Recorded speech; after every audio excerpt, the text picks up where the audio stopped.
ചോറിൻ്റെയും ചപ്പാത്തിയുടെയും കൂടെയൊക്കെ കഴിക്കാൻ പറ്റുന്ന ഹെൽത്തി ആയിട്ടുള്ളത് പരിപ്പും ചീരയും വെച്ചിട്ടുള്ള കറിയാണിന്ന് ചെയ്തിട്ടുള്ളത്. ഇതിനായിട്ട് നമുക്ക് ആദ്യം തോരപ്പരിപ്പ് വേണം. ഒരു അരക്കപ്പ് തോരപ്പരിപ്പ് 3-4 തവണ കഴുകി എടുത്ത് വെച്ചതാണ്. ഇത് നമുക്ക് കുക്കറിലേക്ക് ആഡ് ചെയ്ത് കൊടുക്കാം.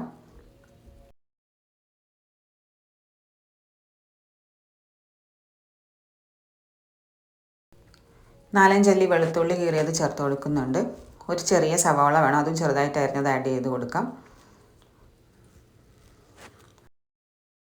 ഒരു മീഡിയം സൈസിലുള്ള ഒരു തക്കാളി അരിഞ്ഞതും കൂടെ ആഡ് ചെയ്യുന്നുണ്ട്. എരിവിന് ആവശ്യത്തിന് 2-3 പച്ചമുളക് കീറിയിട്ട് കൊടുക്കാം.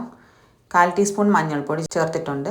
ടേസ്റ്റിന് ആവശ്യത്തിനനുസരിച്ച് ഉപ്പും കൂടെ ആഡ് ചെയ്ത് കൊടുക്കാം. ഇനി ഇതിൻ്റെ മേലെ നിൽക്കുന്ന രീതിയിൽ വെള്ളം ഒഴിച്ചിട്ട് നമുക്കിതൊന്ന് വേവിക്കാനായിട്ട് വെക്കണം. പരിപ്പിൻ്റെ വേവിനനുസരിച്ചിട്ട് 2-3 വിസിൽ ഇതൊന്ന് വേവിച്ചെടുത്തിട്ട് വരാം. ഇപ്പോൾ ഇതിൻ്റെ വിസിലൊക്കെ പോയി നന്നായിട്ട് പരിപ്പ് വെന്ത് കിട്ടിയിട്ടുണ്ട്.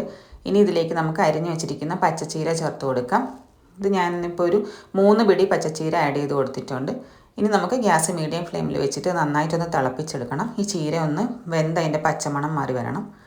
ആ സമയം കൊണ്ട് അതിലേക്കൊരു താളിപ്പ് റെഡിയാക്കാം. എണ്ണ ചൂടായി വന്നപ്പം ജീരകം ചേർത്ത് കൊടുക്കാം. ജീരകം ഒന്ന് മൂത്ത് വന്ന സമയത്ത് കായപ്പൊടി ചേർത്ത് കൊടുക്കുന്നുണ്ട്. അതേപോലെ തന്നെ വറ്റൽമുളകും കളറിന് ആവശ്യത്തിന് ഒരു 1/4 സ്പൂൺ കാശ്മീരി മുളക് പൊടിയും കൂടെ ആഡ് ചെയ്ത് കൊടുക്കാം. ഇനി ഈ വറുവൽ കറിയിലേക്ക് ഒഴിച്ച് നമുക്കിതൊന്ന് ഇളക്കിയെടുത്താൽ നമ്മുടെ ടേസ്റ്റി ആയിട്ടുള്ള പരിപ്പ് ചീരക്കറി റെഡി ആയിട്ടുണ്ട്. ചപ്പാത്തിയുടെയും ചോറിൻ്റെയും കൂടെയൊക്കെ കഴിക്കാൻ നല്ല ടേസ്റ്റാണ്. അപ്പോൾ നിങ്ങളിതൊന്ന് ട്രൈ ചെയ്ത് നോക്കുക.